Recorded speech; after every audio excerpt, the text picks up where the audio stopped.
Muy buenos días tengan todos ustedes, queridos hermanos. Gracias por acompañarnos el día de hoy en nuestro devocional, hoy 12 de marzo.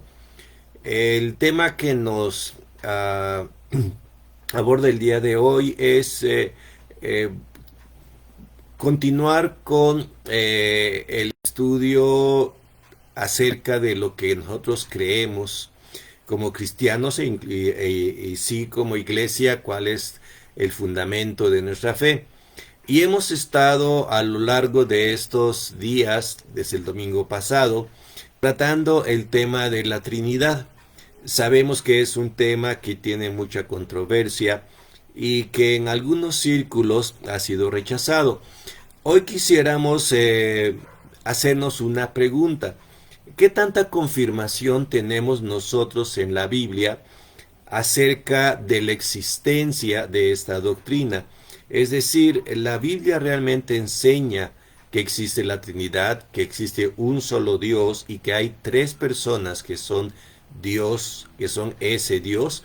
Eh, por esto es que el día de hoy me gustaría, si son tan amables, de que me acompañaran a ver algunas partes de la Biblia a donde vamos a encontrar este concepto. ¿Sí? Entonces les voy a pedir, si son tan amables, vamos a estar abriendo nuestras Biblias para ir leyendo algunos textos que nos van a ayudar a comprender esto. Recuerden, el tema central hoy va a ser si existe en la escritura evidencia bíblica para afirmar la existencia de la Trinidad. Ya, gracias por estarnos acompañando. Mi hermana Sara ya se conectó, hermana Irma también. Gracias por estar con nosotros este día. Así que vamos a arrancar entonces con este tema. ¿Qué confirmación tenemos en la Biblia de la existencia de la Trinidad? Bueno, vimos ya o hemos escuchado desde el domingo pasado en el sermón con nuestro hermano Edgar que cuando hablamos de principios de la creación en el libro de Génesis, se utilizaba el plural cuando Dios creó al hombre y a la mujer y dijo, hagamos al hombre a nuestra imagen y semejanza.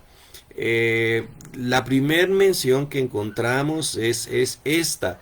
Ahora déjenme nada más aclarar un poquito este tema.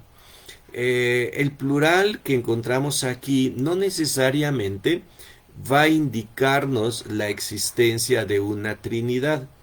Una pluralidad, como ustedes saben, puede ser dos o más. Obviamente, aquí para algunas personas, hallar este plural en el libro de Génesis, pues como que les guía o les hace pensar de que efectivamente hay una Trinidad. El plural que se emplea en el libro de Génesis, como en este caso, no necesariamente tenemos que interpretarlo de esa manera. Es este plural, de acuerdo con algunos eruditos de la Biblia, de estudio de la Biblia, es un plural que se conoce con el nombre de plural de majestad. O sea, es cuando nosotros utilizamos el plural para referirnos a una persona que tiene una autoridad por encima de nosotros. Eh, Siempre he usado este ejemplo y quizá nos puede ayudar. En el tiempo antiguo, ¿verdad? Cuando el rey se presentaba, ¿verdad? Los súbditos se acercaban a él y le decían sus mercedes. ¿Qué significaba eso? ¿Sí? No que fueran muchos reyes, era uno solo, pero le llamaban sus mercedes, indicando con esto que él tenía la capacidad de poder hacer mucha misericordia. Sus mercedes era un plural que refería precisamente a la majestad de este rey, a la autoridad y al poder. Lo mismo encontramos aquí en el libro de Génesis, cuando el Señor dice que hagamos al hombre a nuestra imagen y semejanza. Él está usando este plural de majestad con el cual está indicando que Él es el Todopoderoso que está encima de todo. Eh, Dejando este tema, entonces, lo primero que vamos a encontrar en la Biblia es que sí, Dios utiliza el plural para referirse a sí mismo. Eh, pero no solamente es este pasaje el que nosotros vamos a encontrar. También, si seguimos leyendo, vamos a encontrar que existen dos textos que nos dan precisamente idea de cómo el Dios único se presenta, ¿sí?, en tres personas diferentes, distintas. Estos pasajes son el pasaje de Mateo capítulo 28, versículo 19. Este es un pasaje muy importante que debemos siempre tener en mente. En Mateo capítulo 28, versículo 19, es el pasaje de la Gran Comisión, y el Señor Jesucristo instruía a sus discípulos de la siguiente manera. Decía: por tanto, id y haced discípulos a todas las naciones, bautizándoles, y aquí es donde viene el punto, en el nombre, utiliza un nombre, en el nombre bautizándonos en el nombre del Padre, del Hijo y del Espíritu Santo. ¿Sí? Ahora, como ustedes pueden observar, aquí el pasaje nos habla de un solo nombre. Cuando nosotros vamos a la escritura y nos hacemos la pregunta, bueno, ¿cuál es el nombre de Dios? Fue la misma pregunta que Moisés hizo allá en Éxodo. ¿Recuerdan ustedes cuando Dios lo comisionó para liberar al pueblo? Moisés vio la zarza que ardía y oyó la voz de Dios que le dijo que fuera a liberar al pueblo. Y Moisés le hace la pregunta: bueno, ¿y quién? Si yo voy, me van a preguntar tu nombre. ¿Cuál es tu nombre para que yo les diga? Y es cuando Dios revela el famoso nombre de Yahvé: yo soy el que soy. Este nombre es el nombre por excelencia que encontramos en la Biblia de Dios. No tiene que ver con un título, no tiene que ver con una característica de Dios, sino que es un nombre propio. Aquí entonces encontramos el nombre.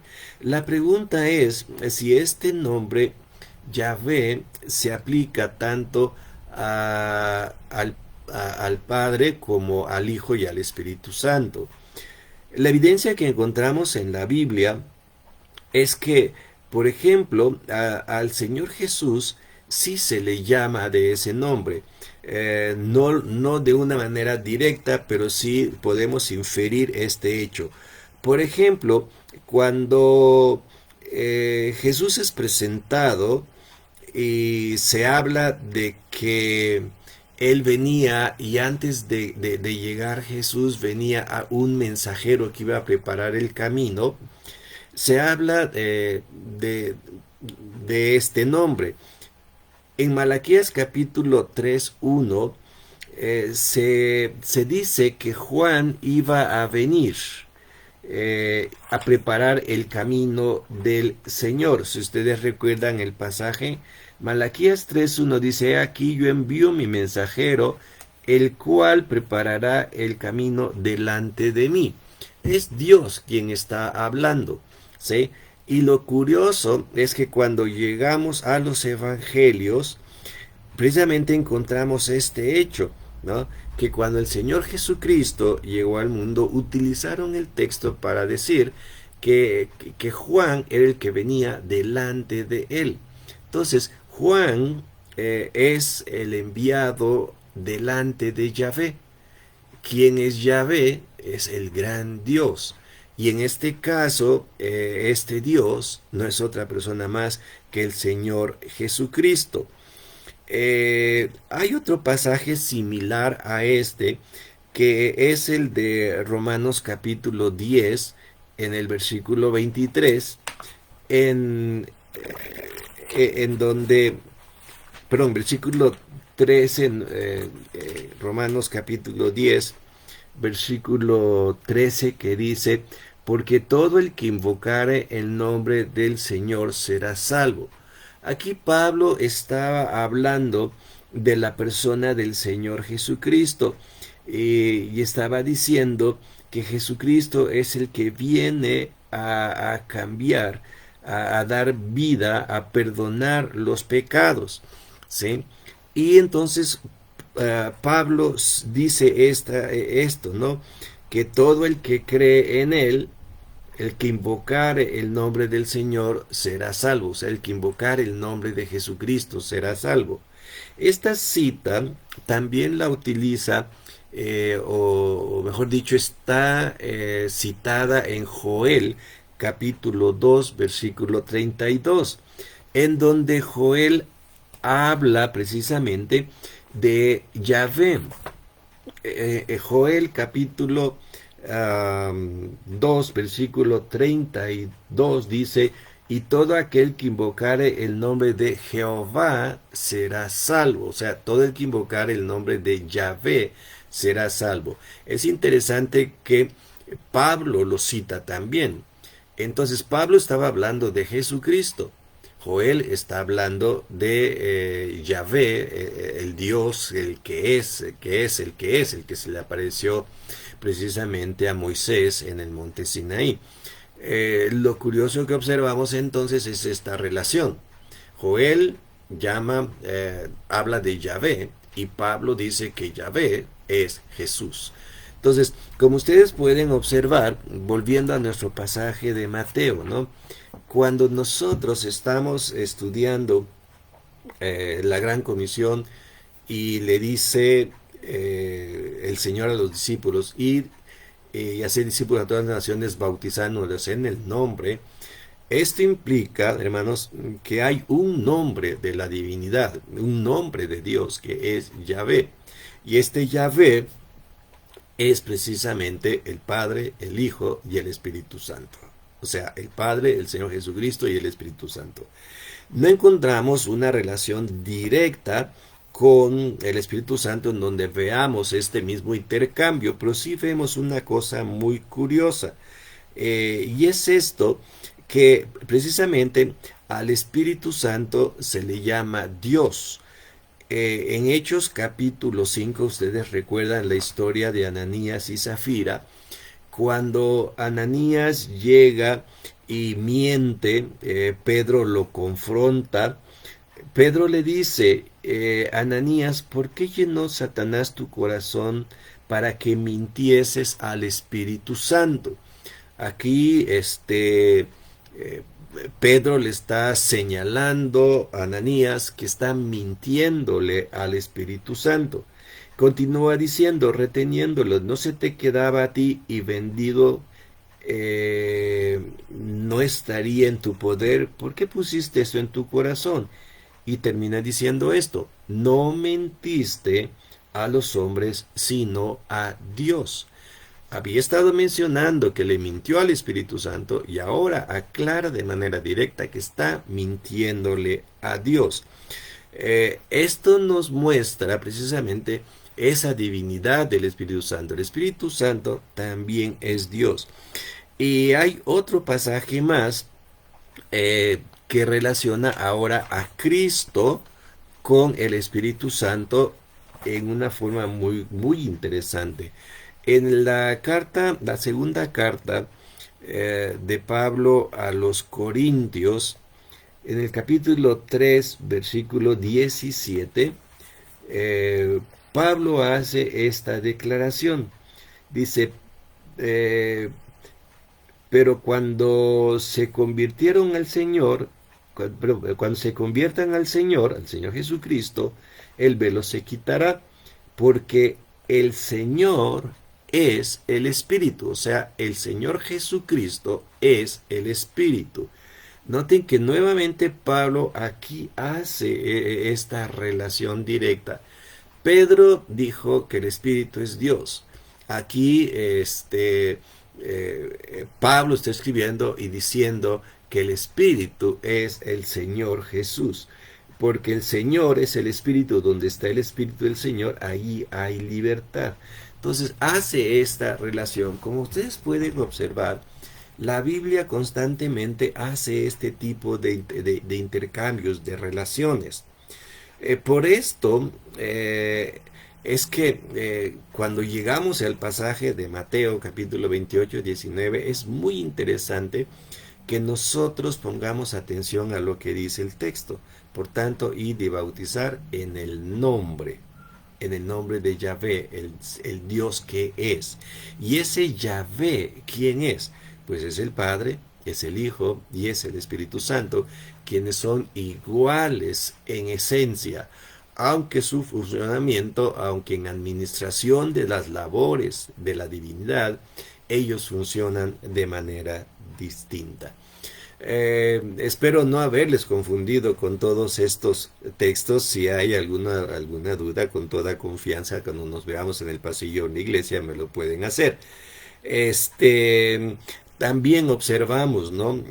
Algo muy curioso, y este es otro pasaje muy significativo en la doctrina de la Trinidad, para hablar ya de la diversidad, no de la unidad, es que cuando Cristo fue bautizado, dice la Escritura en Lucas capítulo 3, en el versículo 21 y 22, dice: aconteció que cuando todo el pueblo se bautizaba, también Jesús fue bautizado. Y orando, el cielo se abrió. Y descendió el Espíritu Santo sobre él en forma corporal, como una paloma. Y vino una voz del cielo que decía: tú eres mi Hijo amado, en ti tengo complacencia. Aquí encontramos la separación, la diversidad, ¿sí?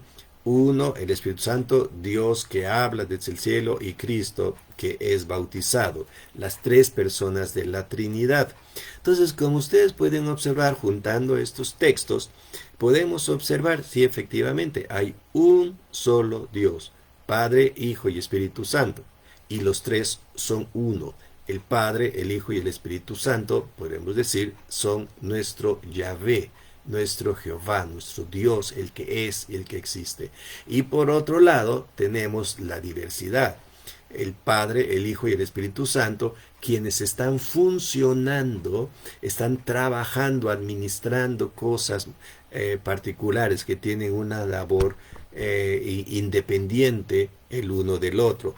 Por ejemplo, el Padre planea la salvación, el Hijo ejecuta la salvación y el Espíritu Santo aplica la salvación.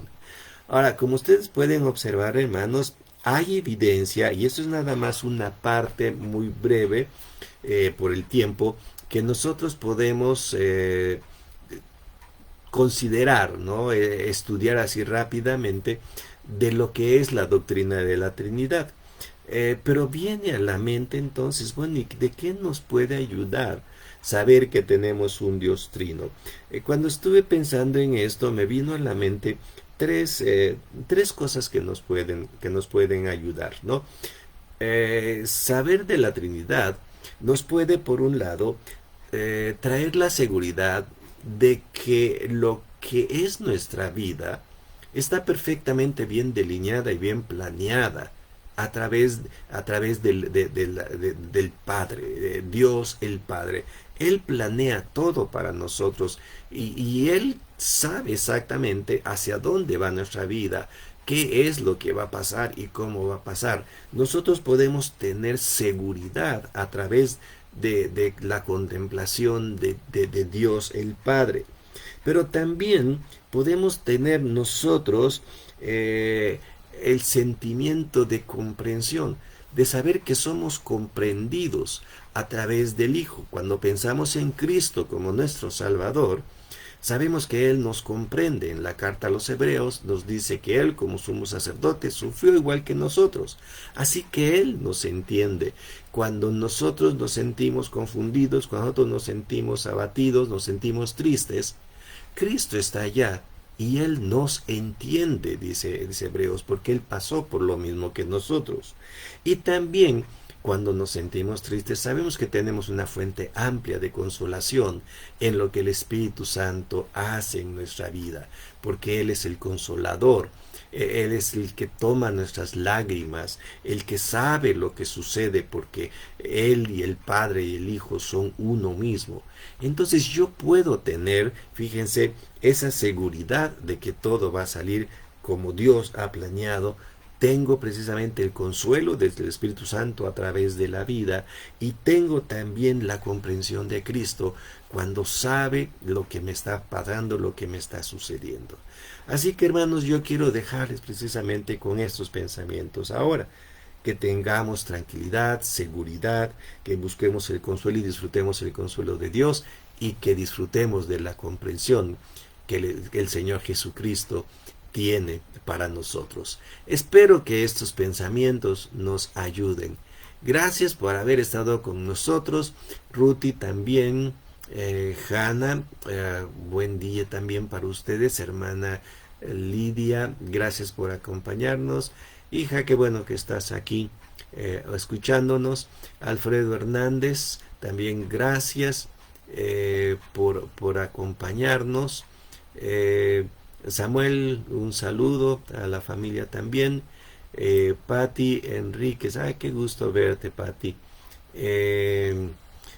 Dice, sé que por tiempo no hay oportunidad de responder, pero tengo una duda. ¿Por qué Jesús se bautizó en el Antiguo Testamento? No veo mención del bautismo.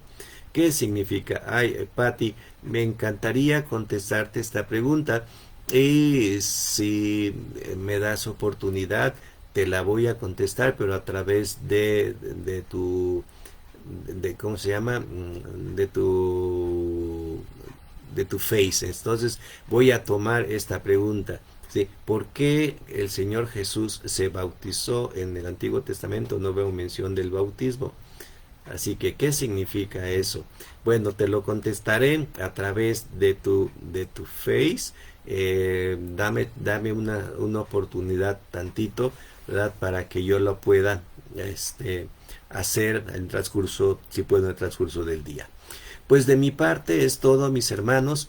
Que el Señor les guarde y les bendiga a todos, y estaremos aquí dentro de 15 días si Dios nos da vida. Por lo pronto, no se olviden, el próximo sábado vamos a tener la conferencia sobre la historicidad de Cristo. Si no se han anotado, por favor anótense. Recuerden que es cupo limitado. Vamos a estar en uno de los salones pequeños, y por eso se está limitando. No va a ser en el salón principal. También no se olviden que seguimos con las clases de escuela dominical, así que les animamos para que sigan todos estudiando. Pues que Dios me les bendiga a todos, hermanos, y pronto nos estaremos viendo. Bendiciones a todos.